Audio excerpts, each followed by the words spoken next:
vai ser aí o nosso texto base para o nosso devocional. Salmo capítulo 9, versículo 13 ao 20. Não vou me ater no texto, vou dar no final do nosso devocional, vou dar uma ênfase nos versículos 17 e 18, que vai ser assim para aplicar a palavra de Deus nas nossas vidas. E eu espero que o Senhor nos abençoe, que seja uma bênção, né? Que possamos sair encorajados e edificados com a sua palavra. Diz assim, a palavra do Senhor, Salmo, capítulo 9, versículo 13 ao 20. Compadece-te de mim, Senhor. Vê a que sofrimentos me reduziram os que me odeiam. Tu que me levantas das portas da morte, para que as portas da filha de Sião eu proclame todos os teus louvores e me regozije na tua salvação. Afundam-se as nações na cova que fizeram, no laço que esconderam, prendeu-se-lhes o pé. Faz-se conhecido, Senhor, pelo seu juízo que executa. Enlaçado está o ímpio nas obras das suas próprias mãos. Os perversos serão lançados no inferno e todas as nações que se esquecem de Deus. Pois o necessitado não será para sempre esquecido, e a esperança dos aflitos não se há de frustrar perpetuamente. Levanta-te, Senhor, não prevaleça o mortal. Sejam as nações julgadas na tua presença. Infunde-lhe, Senhor, o medo. Saibam as nações que não passam de mortais. Oremos. Pai querido, edifique, abençoe a sua palavra, edifique a sua igreja e glorifique o seu nome. Esse é meu pedido, em nome de Jesus. Amém. Irmãos, eu particularmente amo o livro de Salmos. Eu acho que é uma literatura poética admirável, bela, sadia, algo que enche o nosso coração de devoção e louvores a Deus. Aqui no Salmo nós encontramos várias orações em várias situações específicas. Cânticos, louvores inspirados pelo Espírito Santo. Eu tenho por regra, meus irmãos, própria regra na minha vida, que os salmos devem ser utilizados para toda busca cristã por Deus. Pois os salmos são o modo divinamente ordenado de aprender a devoção ao nosso Deus. Quando Felipe nasceu, Felipe, para quem não conhece, é meu caçula, ele dormia muito mal. A cada 2 horas ele acordava. Então, para mim não ter um tempo perdido, eu peguei o costume de toda madrugada ler uns salmos. Então isso é um hábito que eu tenho desde quando ele nasceu, desde 2016. Toda madrugada eu sempre acordo ali em torno de 3 horas e tenho o costume de ler um salmo. Isso foi um hábito que criado na minha vida, né? Tem me edificado muito nas orações, tem me ensinado a orar, tem ensinado a louvar ao Senhor com mais devoção, temor e santidade a Ele. Então realmente eu encorajo aos irmãos, sempre que tiver oportunidade, ler um salmo por dia, né? A maioria são bem curtinhos, acho que vale muito a pena.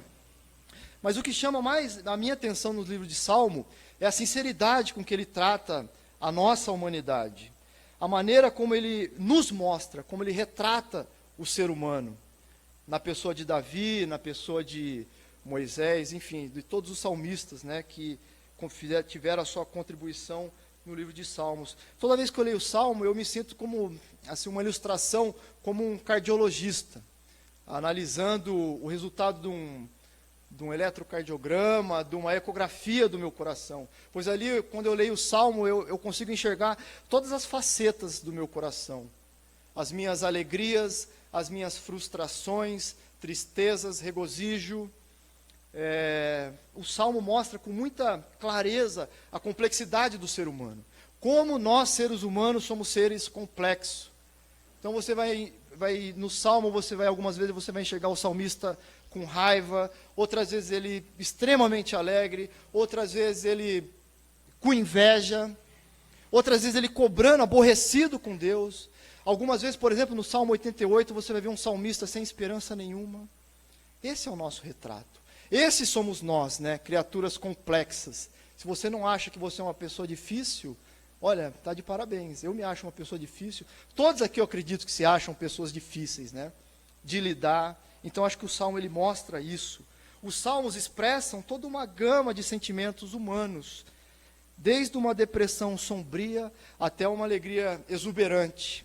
É muito comum nós, às vezes, acordarmos felizes, extremamente felizes, mas no decorrer do dia a gente já estamos angustiados, deprimidos, tristes, ou a gente acorda muito triste, abatido, e no final do dia a gente recebe uma ligação, vê uma pessoa, uma situação que deixa a gente extremamente feliz, alegre. Então é um esboço geral do livro dos Salmos, bem resumidamente, porque é um livro extremamente rico, que nós podemos assim meditar extremamente nele. O livro de Salmo, Martinho Lutero, ele vai dizer que a Bíblia é em miniatura. Você tem no livro de Salmos, os 150 capítulos, uma Bíblia em miniatura. Ali você vai ter a doutrina da redenção, da criação, do êxito, tudo que da Bíblia, de Gênesis a Apocalipse, você encontra em Salmo. Se você quiser pregar a Bíblia inteira, no livro de Salmos você consegue pregar a Bíblia inteira, no livro de Salmos, o Evangelho, o que for, no livro de Salmos, tem tamanha riqueza desse livro, né? Então, por isso que Martinho Lutero, ele apelidou o livro de Salmos de uma Bíblia em miniatura. Mas, olhando para nós, há dias que nós sentimos tão grandemente a presença de Deus, que nosso desejo é louvar, o nosso desejo é compartilhar da palavra de Deus com a primeira pessoa que nós encontramos. Já outros dias a gente está tão triste que nem mesmo, ao menos, ler a Bíblia nós queremos. As nossas orações pela manhã são truncadas, né? São difíceis até de orar, devido à nossa depressão, à nossa tristeza, ou às vezes nós estamos extremamente alegres. Então esse capítulo 9 que eu escolhi, que é um devocional que eu tenho costume de fazer, ele vai mostrar exatamente isso. Por que eu li do versículo 13 ao 20? Esse Salmo capítulo 9 ele é dividido em duas partes. O capítulo 1, do versículo 1 ao 12, é a parte 1 do capítulo 9. Já a segunda parte é do versículo 13 ao 20. Então, se você tiver a oportunidade de ler na sua casa, o capítulo 9, do versículo 1 ao 12, você vai ver um Davi exultando de alegria. E é interessante, ele termina o versículo 12, né, trazendo louvores, já no versículo 13, ele já percebe que é um salmista quebrado, pedindo para que Deus se compadeça dele. Então, é nessa porção, dos versículo 13 ao versículo 20, que eu quero meditar com os irmãos nessa noite. E eu espero que o Senhor nos abençoe, que possamos trazer aí bastante ensino para nós nessa noite. Olha, Davi, meus irmãos, principalmente aqui no versículo 18, ele se apegou, na verdade, eu queria, como lidar com certas situações, como não esquecer de Deus e louvar a Deus em meio ao nosso sofrimento. Esse salmo ele vai ensinar isso, em meio às nossas tribulações. E Davi, ele se apegou a uma verdade que impediu de perecer. Como nós vemos aqui no texto do versículo 13 ao 20, temos um Davi abatido. E a verdade de nós, como os filhos de Deus, é essa: Deus é Deus e você não. Eu não sou Deus, você não é Deus. Deus é Deus. Essa é uma verdade que nós não devemos esquecer. O título que eu dei para esse nosso devocional, eu sou muito mal em dar título a devocionais, eu não tenho esse costume. Seria assim: verdades que não devem ser esquecidas. Verdades que não devem ser esquecidas. Então não esqueça dessa verdade. Deus é Deus e você não é. Uma passagem que eu acho que me conforta muito quando eu estou triste, abatido, é Isaías, capítulo 55, do versículo 8 ao 9, muito conhecido dos irmãos. Hoje eu vou procurar correr bastante pela Bíblia, por isso que vocês vão perceber que eu não vou trabalhar no texto.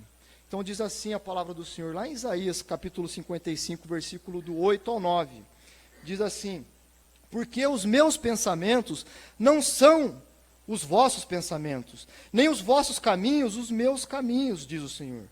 Porque assim como os céus são mais altos do que a terra, assim são os meus caminhos mais altos do que os vossos caminhos, e os meus pensamentos mais altos do que os vossos pensamentos. E quando nós esquecemos dessas verdades, meus irmãos, nós nos afastamos de Deus. Esses dias eu vi um pastor, é um pastor renomado, mas ele não tem a tradição que nós temos. Ele disse assim que nós, como cristãos, devemos pegar a caneta da mão de Deus e escrever a nossa história. Isso é evidentemente que é uma grande tolice que ele disse, né? Isso é um linguajar, é uma palavra de uma pessoa que se afastou de Deus. Então, quando nós esquecemos dessa verdade, que Deus é Deus e nós não, nós nos tornamos o nosso próprio Deus. Então, me pareceu bem dividir essa verdade em 3 partes. Eu vou dizer ela aqui, depois a gente vai caminhar em cada uma aqui. Meus irmãos, a verdade é essa aqui, ó. Nunca se esqueça que Deus é sábio. A segunda verdade, nunca se esqueça que Deus é gracioso. A terceira verdade, nunca se esqueça que Deus é misericordioso. Essas verdades têm que estar enraizadas nos nossos corações. A primeira verdade, meus irmãos, nunca se esqueça que Deus é sábio. Filipenses capítulo 4, versículo 6, diz assim, eu não marquei, por isso que eu vou ter aqui vou demorar um pouquinho para encontrar aqui, meus irmãos, mas nós vamos caminhar sim. Nunca se esqueça que Deus é sábio. O texto que eu embasei, essa verdade, vai encontrar lá em Filipenses capítulo 4, versículo 6, que diz assim, não andeis ansiosos de coisa alguma, em tudo, porém, sejam conhecidas diante de Deus, preste bem atenção, as vossas petições, pela oração e pela súplica, com ações de graça. Uma leitura superficial nesse texto, nós vamos entender que, quando nós estamos angustiados, tristes, nós devemos levar as nossas angústias, as nossas tristezas a Deus em oração. Mas prestem bem atenção no que o texto diz. Eu vou começar aqui da parte C. Porém, sejam conhecidas diante de Deus as vossas petições pela oração. Você deve orar e suplicar a Deus. E terceiro, ações de graça. Olha, o que Paulo está mandando nós fazermos aqui é agradecermos a Deus quando nós estamos pedindo. Antes de você receber a resposta da sua oração, agradeça a Deus. É isso que a Bíblia está nos ensinando. É isso que Paulo nos ordena. Mas por que nós devemos ter essa atitude de agradecermos a Deus antes de Deus responder a nossas petições, antes de nós recebermos a resposta? Olha, pelo simples fato, quando nós prosseguimos assim, nós estamos declarando abertamente que Deus é um Deus sábio. Quando você pede alguma coisa para Deus, roga a Ele e já agradece antes de receber a resposta, você está dizendo assim, Senhor, você é sábio, minha vida está em suas mãos, você sabe o que é melhor para mim. Então eu me coloco à sua disposição, eu coloco a minha vida em suas mãos. É isso que você declara, essa é uma verdade que nós não devemos esquecer, que Deus é sábio. Na verdade, Paulo está nos ensinando que nunca ficaremos contentes, a não ser que, quando fizermos a nossa petição sincera, também reconheçamos que a nossa vida está nas mãos de Deus. Meus irmãos, vocês querem ser pessoas felizes? Coloque suas vidas nas mãos de Deus. Reconheça que Ele é sábio, mesmo nas suas orações, agradecendo a Ele antes de receber a resposta da boca dEle.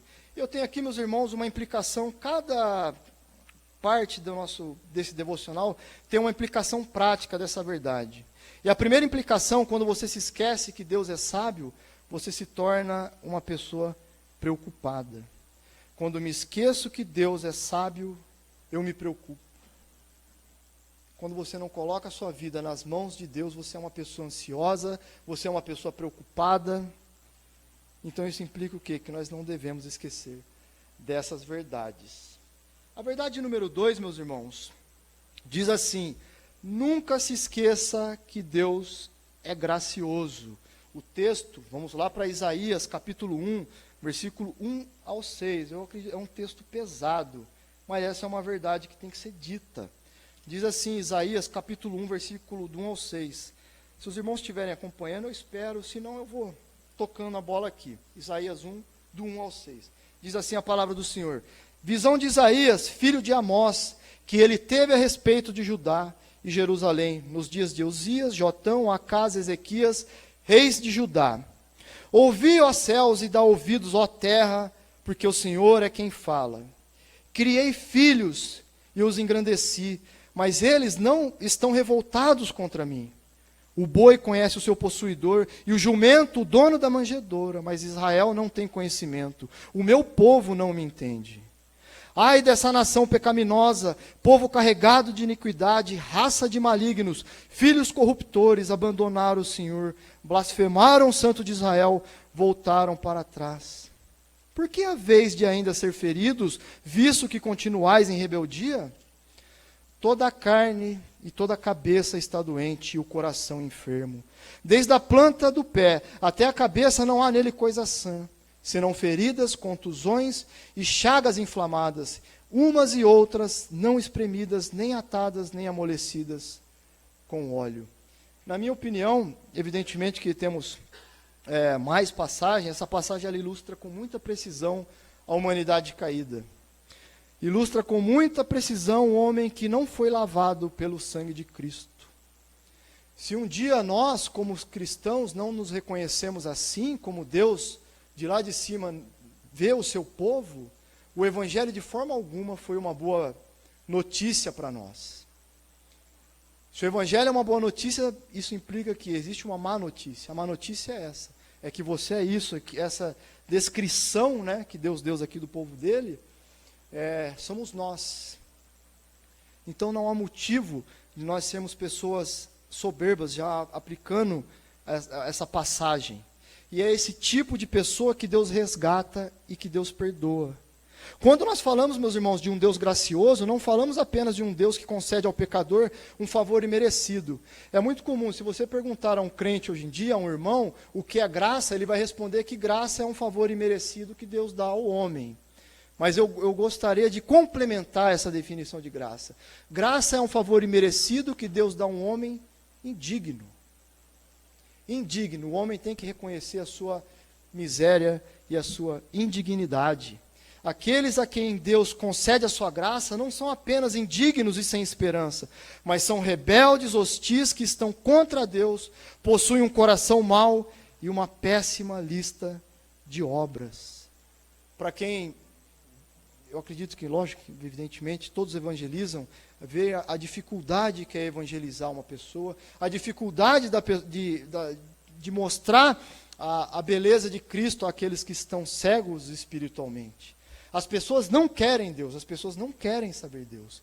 As pessoas são hostis a Deus, à ideia de Deus, né? A natureza adâmica pulsa dentro do nosso interior, então é esse tipo de pessoa que Deus salva, graciosamente. Por isso que nós não devemos esquecer que Deus é um Deus gracioso, que resgata pessoas indignas, pessoas miseráveis. E além de ser pessoas miseráveis, são pessoas que não querem saber dele. É esse tipo de pessoa que Deus resgata e que Deus salva. E concluo aqui essa passagem. Deus não está obrigado a ser amável e gracioso com a humanidade. Pecadores merecem o inferno, mas por Ele ser gracioso, nós estamos aqui. Eu e você estamos aqui cultuando o nome dEle. A implicação prática dessa verdade, meus irmãos, quando me esqueço que Deus é gracioso, me torno soberbo. O que nos faz querer ser melhor do que os outros? Tanto doutrinariamente, vivemos uma época que aqueles que têm entre aspas, né, uma doutrina reta, zombam daqueles que não têm. Vivemos uma época, é o que eu vejo, é o que eu vivo, que as pessoas não têm mais um interesse de evangelizar por amor aos pecadores, dizem que eles estão aí perdidos, é isso que eles amam, é o que eles merecem ao inferno, e que eles vão e continuem com essas vidas deles aí, torta, miserável. Certa vez eu lendo a conversa de dois pastores, antigo, muito tempo atrás, um pastor chegou a outro e diz assim: irmão, essa semana eu preguei sobre o inferno lá na minha igreja. Ao ponto que o outro pastor, ele perguntou assim: mas quando você fez isso, você pregou com lágrimas nos olhos? É um pastor que reconhece a sua miséria, reconhece a sua situação diante do Senhor. Então, meus irmãos, essa é uma verdade que nós não devemos esquecer, que Deus é gracioso. O terceiro ponto, nunca se esqueça que Deus é um Deus misericordioso. Mateus capítulo 11, versículo do 28 ao 29, que diz assim, Mateus capítulo 11, versículo 28 ao 29, muito conhecido dos irmãos, a palavra de Deus diz assim: Vinde a mim todos os que estáis cansados e sobrecarregados, e eu vos aliviarei. Tomai sobre vós o meu jugo e aprendei de mim, porque sou manso e humilde de coração, e acharei descanso para a vossa alma. Mas alguém pode perguntar, existe alguma diferença entre graça e misericórdia? Eu tinha esse conflito comigo, e realmente existe. Estudando um pouquinho, me aplicando um pouquinho na palavra do Senhor, realmente existe uma diferença entre a graça e a misericórdia. Deixa eu ver se eu consigo explicar para os irmãos aqui de uma maneira resumida. Graça, meus irmãos, misericórdia é a compaixão pelas pessoas que passam por necessidade. Misericórdia é quando Deus trata com a causa, a consequência do pecado. A graça é quando Deus trata com o pecado em si. Não sei se vocês entenderam. A misericórdia nós vamos tratar com os efeitos e a causa do pecado. A graça trata com o pecado em si. Então, nós não devemos somente ter um Deus misericordioso. Se nós tivermos um Deus apenas misericordioso, talvez nós desfrutaremos de uma vida próspera aqui na terra, mas não seremos salvos. Se nós tivermos um Deus somente gracioso, a nossa vida aqui na terra vai ser muito difícil. Nós seremos pessoas salvas em Cristo Jesus, porém, pessoas sofridas, que nós seremos abandonados por Deus nas nossas dores, nas nossas lutas, nas nossas tribulações. Então a gente não tem como desassociar a misericórdia e a graça de Deus. Deus é gracioso e Deus é misericordioso. São duas coisas que devem andar juntas. Eu sei que os irmãos não gostam muito de fazer citações de outros teólogos, mas olha, essa é um teólogo chamado Thomas Goodwin, um pastor puritano. Eu achei bárbaro o comentário dele dessa passagem que nós lemos aqui, e eu vou ler aqui aos irmãos, e eu espero que edifique vocês. Ele disse assim, Thomas Goodwin, a respeito de Mateus 11, versículo 28 ao 29. Estamos inclinados a pensar que ele, quem? Jesus, por ser tão santo, tem, portanto, uma atitude severa e carrancuda para com os pecadores, e é incapaz de suportá-los.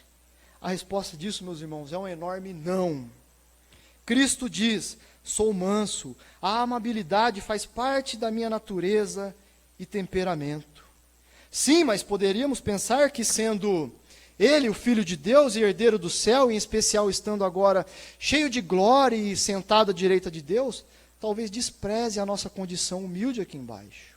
Não, mais uma vez ele diz, Cristo diz, eu também sou humilde e desejo derramar o meu amor e favor sobre os mais pobres.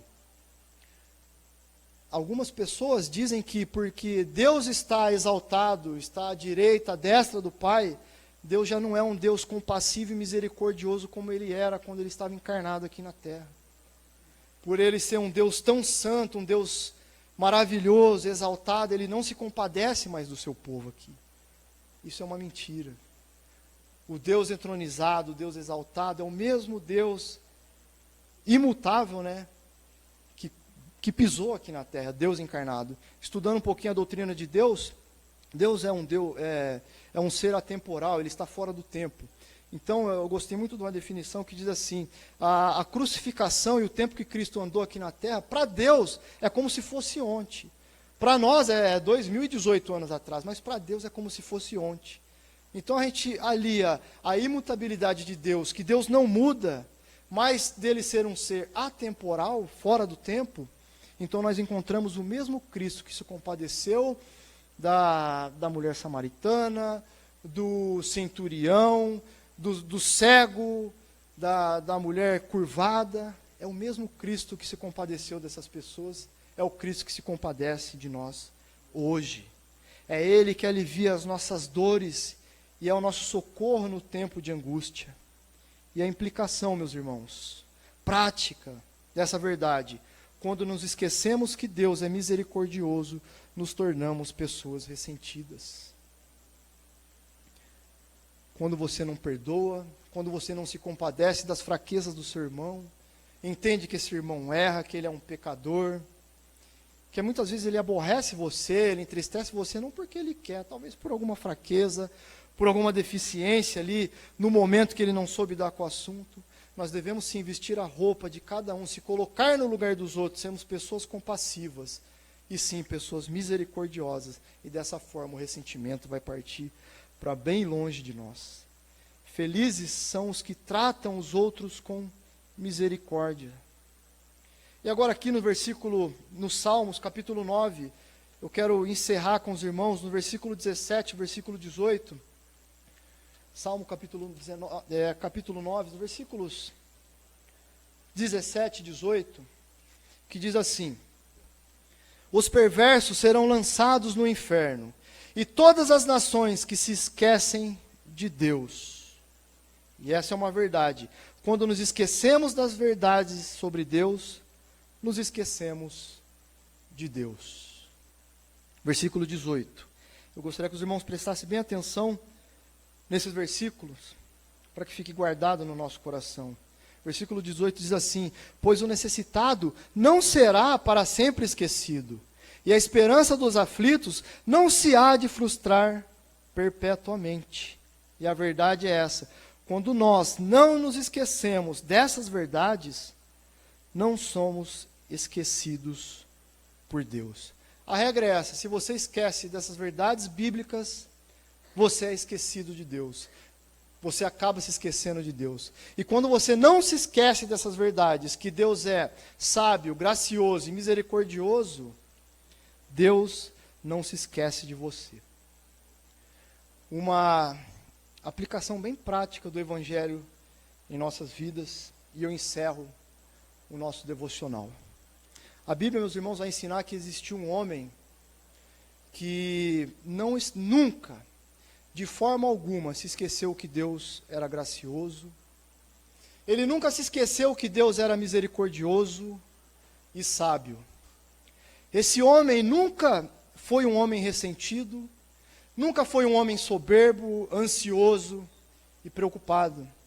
A Bíblia também vai nos dizer que esse homem, ele era o esplendor da glória de Deus, a expressão exata do seu ser, a expressão exata da divindade de Deus. A Bíblia também vai dizer que esse homem era um homem perfeito. A Bíblia vai dizer que esse homem cumpriu cabalmente todas as exigências da lei de Deus. Esse homem nunca errou, ele nunca tropeçou. Foi o homem mais perfeito que pisou na face da terra. Os irmãos com certeza sabem de quem eu estou falando. Esse homem é Jesus Cristo. Porém, esse homem, por ser perfeito, nunca ter esquecido das verdades de Deus, ele foi esquecido por Deus. Na cruz do Calvário, quando ele bradou: Deus meu, por que me desamparastes? Naquele momento, Deus literalmente virou as costas para ele. Ele foi abandonado, ele foi desprezado, ele foi desamparado por Deus. Naquele momento, como nós sabemos, Deus despejou toda a sua ira no seu Filho, no homem perfeito, no justo. Por quê? Por que que Deus se esqueceu do perfeito? Deus esqueceu daquele que nunca se esqueceu dele. Deus se esqueceu, virou as costas para aquele que disse que a comida e a bebida dele era fazer a vontade do Pai. Por que Deus fez isso? O cerne do Evangelho, meus irmãos, eu acredito que está aí. Deus esqueceu o seu Filho, Jesus Cristo, para que nós, eu e você, nunca sejamos esquecidos. Cristo foi esquecido na cruz do Calvário para que nós nunca fôssemos esquecidos por Deus. Essa é uma verdade bíblica. É isso que o Evangelho ensina. A sua bronca, a sua dívida, Cristo pagou totalmente sobre ele. Essa é uma verdade que nós devemos trazer de volta aos nossos púlpitos. A pregação do Evangelho, a imputação da nossa culpa em Cristo Jesus. Você nunca, meus irmãos, se você realmente é um crente em Cristo Jesus, você nunca será abandonado. Ainda que você ande pelo vale da sombra da morte, você não será esquecido. Jamais, jamais. Essa é uma verdade que nós nunca devemos esquecer. Nos apeguemos a Cristo, nos apeguemos a Ele, nos apeguemos ao Evangelho. Dessa forma seremos pessoas felizes, mesmo em meio às tribulações. Eu lembro quando o pastor Luciano, só não me recordo qual culto que foi, se foi o culto eu acredito que foi no culto de virada que eu assisti pela internet. Ele disse assim que devíamos nos preparar, né, para um 2018. 2018 começaria algumas alegrias e tristezas. Eu quis pegar a parte boa das alegrias.